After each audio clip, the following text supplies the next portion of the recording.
needs pants, not my Anyways, slow king. g'day jabronis of the UBC. It is the Verd. I returned after my hiatus away, and I am here again to do some wonderful power rankings with my partner in crime, Mr. J.S. Pex. Hello, people. Mr. Pex is in the building. Shout out to the King Nappy for calling me that. Shout out to Nappy. Maybe.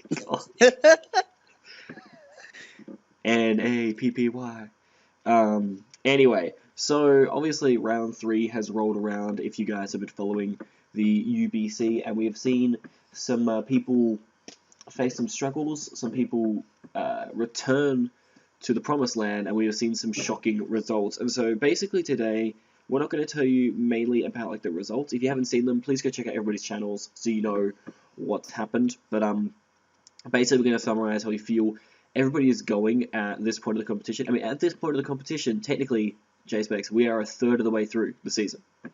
Indeed, season's moving nice and swimmingly, if I do say so myself. So this gives us a bit of it doesn't give us like a super big indication. I feel like this week and then next week kind of sorts out the men from the boys, but I feel like we're starting to get a very good indication of who are definitely the people to watch out for. Indeed. So let's roll into this. Let's go with our number 10. And okay, the other thing as well, as we always say, kind of a disclaimer, this is J-Specs and myself. These are our opinions. This is not fact. Opinion? Fact? No. I mean, if you get upset and you want to 1v1 me, just let me know. Yeah, he'll drop you on his neck. Just send me that message. I'll drop you on your neck. He needs to recorrect himself, so it's all good. Anyway, like what we're saying is, guys, this is how we feel. It doesn't necessarily reflect how you're going to go this season. So we implore every time we do rankings for the people who feel that they have been unjustly put in a position they don't feel they deserve to prove us wrong and come back next week and do that. I mean, we've had that happen already. I think we had Tom ranked 8th at the start of that phone. That vibration. Oh yeah, I know that nice vibration, nice, and people sending me Skype messages. I apologize, people. It's not bad. Like I mean, at the start of the season we had Tom ranked 8th, and he's gone on to be incredible so far this season. So let's just roll into these power rankings because we rambled on for a solid 3 minutes. So at number 10, this is also after deliberation. This is the list that we've agreed on after deliberating and looking through. So at number 10, we have to put Orso, who is the coach of the Windsor Weaviles. Now, the reason why I believe Orso is here, there's a very pure and simple reason for it, guys, and it's just because he is 0-3. It's not necessarily the only team without a victory. And that doesn't necessarily mean that we think, oh, you know, he's a bad battler. We just believe that we feel that it has been very tough for him. Like, obviously, he probably should have had a win against me, which is unfortunate. Second round, I can't remember who he went against second round. You were covering that one with Tyler. Yeah, who did he play? I think. Hold on. Oh, it was Tom. It was Tom. It was Tom. It was Tom or Tyler. One of those two. No, I think it might have been Kahona. No, I think it was Tom. Because okay. No. Wait, no. Tom played also this round. So yeah, it was the last round he played Tyler. I think. Oh, okay. At some point, but yeah. The thing is, like, he's had a few chances to win, and you know, in some battles he gets outplayed, in some battles he got unfortunate. But the fact of the matter is, we still believe this is a very competitive tournament, and being put in 10th doesn't necessarily mean that like you are the worst of the bunch. It just means that so far, when it comes to the battles that have happened, he has performed, I guess, the least prosperously. But bear in mind, at this stage last season, we had RG sitting bottom of this list, and he was able to claw his way into a semi-final match for the UBC. So it's definitely I was definitely surprised that I was able to get a playoff spot. So also definitely don't feel discouraged by being 0-3. We've seen people be 0-3 from here before and make their way to almost the championship game. So definitely keep your head up and keep on going. But anyway, indeed. Anything you want to add on to that one, or is that pretty much? I mean, it's pretty much like, because the way we're doing these rankings, due to the asking of the bee's knees, we're not trying to make it like a clean slate every week. Whereas, let's say for some odd reason, let's say Jack gets 6 0'd, he wouldn't just drop to number 10 for being 6 0'd. It adds Yeah, up from every week to week. exactly. So, if that being said, Orso's the only team without a win. So, that's the only reason he's really at the bottom right now.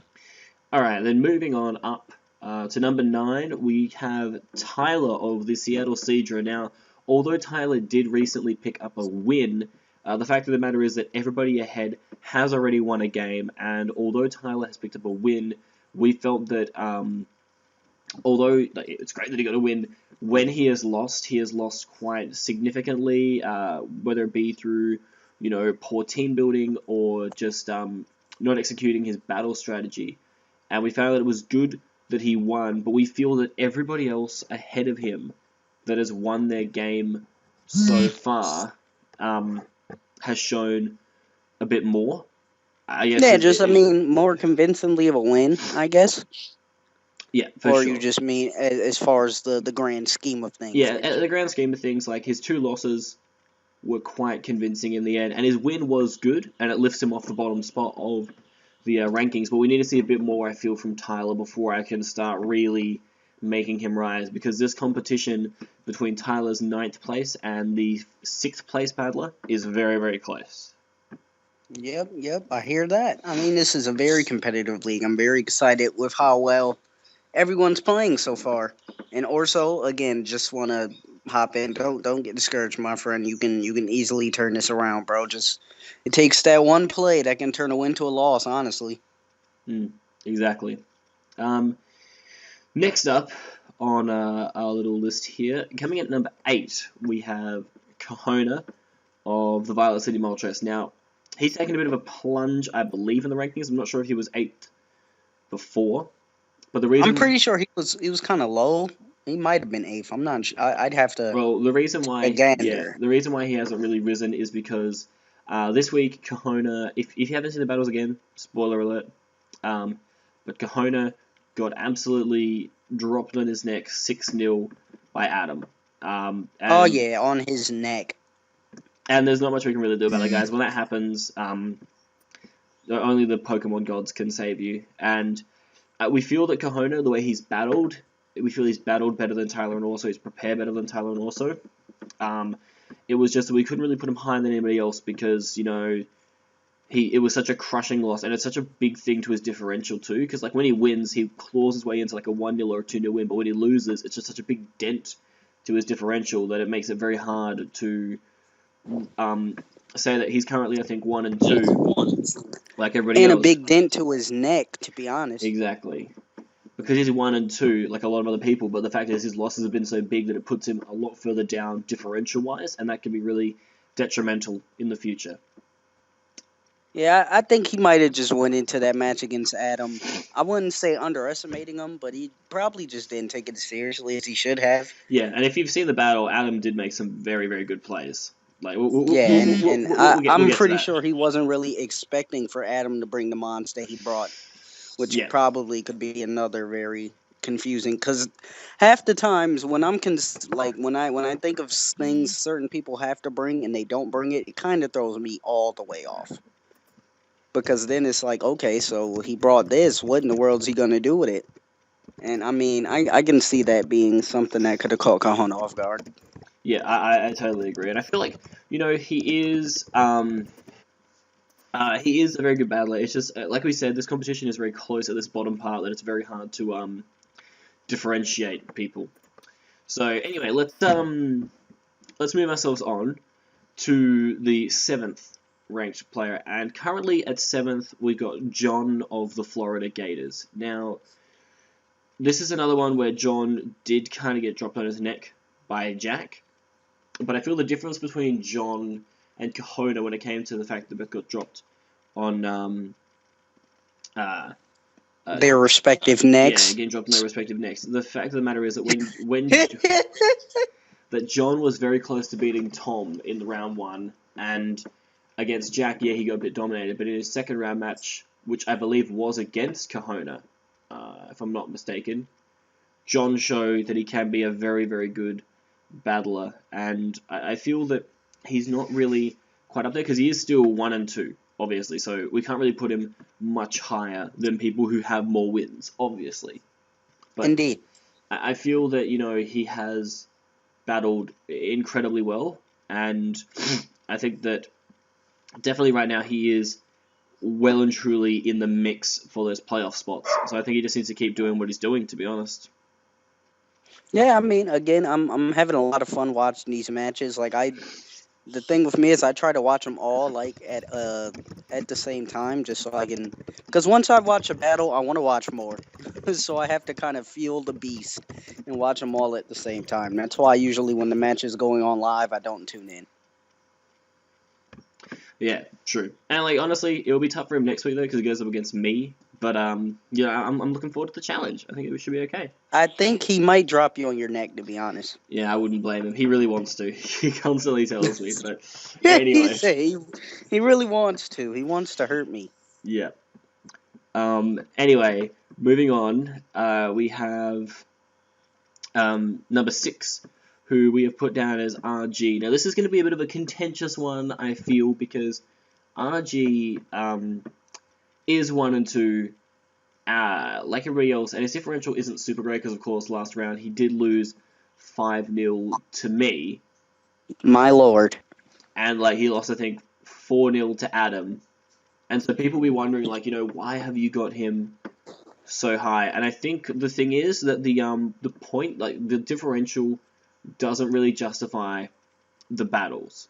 That's the thing. So against Tom, against everybody he's played, it has been closer than it seems. Like against me, if that was a life orb Honchkrow near the end, I could have lost because Honchkrow is a very terrifying Pokemon late game. But for some reason, it was eject button. I have no idea why it was eject button, but it was. Wait, hello? He, Eject button Honchkrow. I'm he, gonna have to watch that match he again. ran eject button Honchkrow with Tailwind. I think that was the plan. I'm not I 100%. watched that match live. I streamed it like I was hosting Yeah, him because he was streaming the match, and I sat there and watched my boy get dropped on his neck by Gearum. and I think like the thing is for us guys is that we looked at these people that are in the bottom half, and we know they're all like from Tyler to RG. We all know they're 1 and 2, and so then it came down to the fact of okay, how are they actually doing battle wise? And we're watching the battle of RG. He made a couple of bad plays. We've all been there, but he was clawing it back. And I got very lucky with a sleep talk to my Tyrantrum where I was able to get a outrage to kill his Mega Metachamp because that thing was starting to be a huge problem for my team and could have definitely caused me a lot of issues later in the game. So he definitely got unfortunate there. Then again, some would say he got fortunate when he beat Tom. And against Adam, it wasn't really him unfortunate. It was just Adam outplayed him. But I feel out of all the people in the bottom half, RG is the one that I feel against, because he's already gone up against, I would say, 3 of the higher tiered opponents when you look at the rankings right now, and now he's going to go up against maybe some of the more lower tiered people, and it could get him some better results. Yeah, I mean RG will tell you this himself. A lot of the times, you'll see a weird play from him, just because he did a very awkward over prediction, and it ends up biting him in the butt 10 times out of 10. Yeah. That's always what happens to RG, but he is a very good player. Not necessarily when he plays safe, just when he makes the right prediction. When he doesn't try to go overboard. Like with his match against Verd, he completely overlooked the fact that Terrible is Mold Breaker and lost Yeah. his Dom. that was beautiful. I love that. That was hilarious to see on stream. He was raging. I was in tears. That was Yeah, it was hilarious. pretty funny. All right, so we have cleared out the bottom 5. It's time to move into the top 5. And this is where you guys understand that I am definitely not a biased man because I have myself at 5th place. And I think it's a deserved 5th place, to be fair, because obviously I'm 2 and 1. So I can understand why I'm in the top 5. But when you look at all the other people that are 2 and 1, I feel they've all played a lot better than I have in this tournament. For example, I probably should have lost against Orso. I got dropped on my neck against Jack. And I bounced back against RG. I actually had a good battle where I battled well. So I'm on kind of the comeback trail. But obviously, I can't see myself being better than any of those other guys Don't fall. that are up there. So I feel that 5th is fair for me at this point of Yeah, the I season. feel fifth is fair for the Dugo just because the Dugo hasn't been playing up to the Dugo's potential yet. Yeah, true. The champion's got to start flexing again. The champion has to not get dropped on his neck and do the dropping as he did to young RG with that Kieran Black. My lord, that was a sight for sore eyes. Yeah, that Kieran Black put in the finest of work. That was I almost wanted to call him on Skype and ghost him at that point. I was like, "Wait, what are you doing? but What are you like, doing? how would What are you it? doing?" There was no Kieran switch in. How would that have helped? It wouldn't have, but it would have at least saved his Don fan sturdy what? This neck. True, true that. Yeah, the moment Don fan went down, I knew the game was pretty much won. Yeah, that was hilarious because I'm pretty sure that Don fan probably was cussed at too, so he thought he was gonna do some shenanigans. Yeah. Anyway, let's move on to the 4th place person, and currently we have CJ in 4th. Now, CJ has been very, very impressive in my eyes at the start of this tournament. I mean, he's 2-1, which means that after his loss in the first round, he has bounced back and got back-to-back wins. One of those obviously being over. Wait, no, was this week the week that he beat Adam, or was that last week? No, I think that was week 2. But he's backed up his victory against Adam with a victory over, I believe, Tyler this week. I believe so. So, CJ has continued to bring the hype that he is a very good battler. Obviously, he has a huge challenge next week in Jack, but with the form that he's been in, I can see him taking down Jack, and that would be a huge upset. But he's definitely been showing some very good battling skills with a team that isn't, what your run-of-the-mill team would be like. So, I'm definitely impressed. Yeah, no, that was my dark horse from the beginning, and he's not proving me wrong. Come on, CJ. I'm behind you, buddy. Keep it going. Keep it going. All right. Is there anything else you want to say about CJ, or do you feel we pretty much summed it up? Um, I don't know. I just like the way he's playing. I like the way how he's controlling the tempo of his games. I mean, he's pretty much dictating how he wants the games to go for the most part. Because I think if he plays somebody and they're able to like make the game go their pace, let's say Jack usually wins his games pretty fast. So I Mm. mean, if Jack's able to get in there and take a few of his mons out and make the game fast, he'll lose. But if he's able to dictate it with his cores and make the game a little bit longer, I feel as if he has the ability to beat anybody. Yeah, definitely agree. So now we move into the top 3. And in 3rd place, although it will annoy him, we are going to completely justify this selection. We'll justify the shit out of it. In 3rd place, we have Adam. Now, The bee's knees.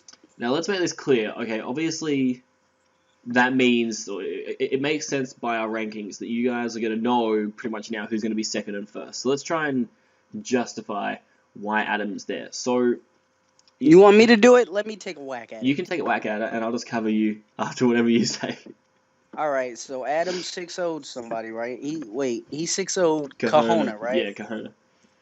Kahona. Is Kahona 1 and 2? Kahona is 1 and 2. Yeah, see, so I mean, he indeed played well. He played great, to be honest. Brought a very interesting team and executed very highly. But it was, no offense to Kahona, Kahona's in the bottom half of the team. So, I mean, Yeah. if he had 6-0'd Verd, then by all means, he deserves a very high spot. If he had got revenge on CJ and 6-0'd him, he deserved a higher spot. But in my opinion, you don't move up super duper high by beating the lower half of the ladder, as you should, in theory, if you're one of the better players in the league. Yeah, I understand that. And like, the big reason for me as to why I feel Adam is 3rd is because the person who is in 2nd probably deserves to be 3 and 0 just like Jack. Like when I look back at that Oh yeah, battle that against too. That RG, too. when I look back at that battle against RG, it was a deserved win that he should have had, and he just got a bit of unfortunate hacks at the end there. So for me, there's that, and it doesn't matter if you win 6-0. The fact of the matter is that Adam didn't lose because of hacks against CJ. He lost because he was well and truly outplayed, and that's Manhandled. that's fine. And like honestly, like Adam outplayed Kahona, and that's good. But like that evens out the playing field pretty much, and I feel that's why our number 2 has to be Tom and the Arizona Rattatas, because Tom really should be 3 and 0, just like Jack. I wouldn't say he's been playing better than Jack, but he's been playing a damn sight better than everybody else below him. He has used this team that everybody thought was going to be a bit of a joke, because of Mega Rodino and that, and he has used it phenomenally well. And in his latest battle against Orso, he showed it yet again. He lived up to the hype.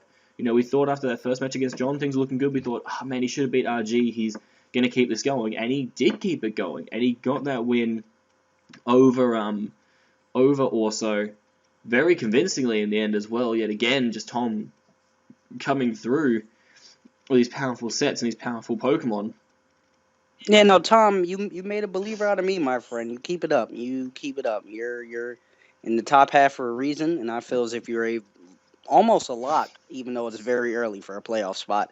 So just keep up the shenanigans, my friend. Well, next week he has Adam, so that's going to sort out who definitely takes the Ooh, number. that's gonna be beautiful. That's going to sort out who takes the number 2 spot, I feel, in the rankings. But when it comes to first, it's pretty obvious who we have to put here. The only person who is undefeated so far for the season, and that is Jack, the Miendoge, the coach of the Miendoge. Coach of the Maryland Mienshowers.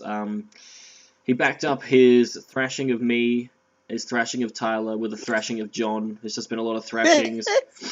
He's just thrashing everyone. Yeah, he hasn't really had too much of a challenge yet. In his battling, maybe CJ will give him one next week, but right now he's sitting very easy at the top of the ladder. Now, obviously, sitting on the top of the ladder doesn't necessarily mean he's going to win the whole thing, but it does put him in a very, very strong position so far in this season. The fact that he is a solid 2 games ahead of over half of the competition is very, very daunting for them, knowing them. And I bet his differential looks amazing. His differential is insane.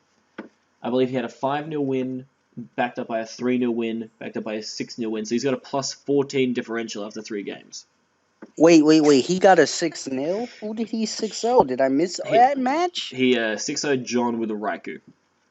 Oh, Miendoge, calm down. Yeah. I guess he's coming out for a vengeance. I guess he wanted to really win UBC Season 1. Yep. So, I mean, he's working hard. Yo, Jack, my boy, keep it up, bruh. I support them Maryland Miendoges. But there are the rankings for round 3 for you guys. Obviously, again, like we said, it is our opinion over anything else. This is how we feel the teams are stacking up so far through this season. And obviously, we want to see how well people can go when it comes into round 4, because obviously round 4 means that we've almost reached the halfway point of this season. Between round 4 and round 5 is pretty much the halfway point. So JSpecs and I are very, very excited to see how people can go. Obviously, I'm excited because obviously Champion, I love seeing lots of new challenges coming out, trying to take my title. And JSpecs, as an analyst, this is obviously very exciting for you, seeing a lot of teams that are proving the doubters wrong so far. Indeed, I'm getting proved. Well, I wouldn't say I'm getting proved wrong, but I guess I'm being proved in a very good situation for certain players who I just was unaware of, like Tom. Jack already knew he could play this caliber. CJ is making me a believer. So, I mean, I am very excited for the rest of the league. Alright, well that is going to do it for us today though, guys. Make sure you go subscribe to this channel. Make sure you also go check out JSpecs' channel. He uploads decent content and streams. So I might link his Twitch too, because I'm a nice guy. Just don't watch his round 5 match of the PMC. Just don't worry about that one. Don't worry about that one at all. Oh no, watch it as I get dropped on my neck by somebody that's actually in this call. Because he is apparently the Hacks God. Who is Heated Mo? I can't help it, man. My Starmie has a mind of its own. Anyway, that's going to do it for us, guys. Like I said, subscribe to this channel. Comment in the videos as well. Let us know if you think we got it wrong, because obviously we like constructive criticism. Just don't be haters, okay? Don't be like super duper haters on it. Look, this is just our opinion. We just want to have a good discussion about the teams. We're not trying to say like, oh, Jack's going to be first every single time. He's going to win the entire thing. Because we don't think that. We're just saying, if you look at what he's done so far this season, he is looking like the best player. That's all we're saying. Indeed, he's playing in dominating fashion. And, I mean, you can't deny it. If you're going to deny it, and you're just like a LeBron James hater. LeBron isn't that good. Yeah, exactly. Anyway, that's going to do it for us, guys. We out this bitch. So subscribe to the UBC or else. Bye!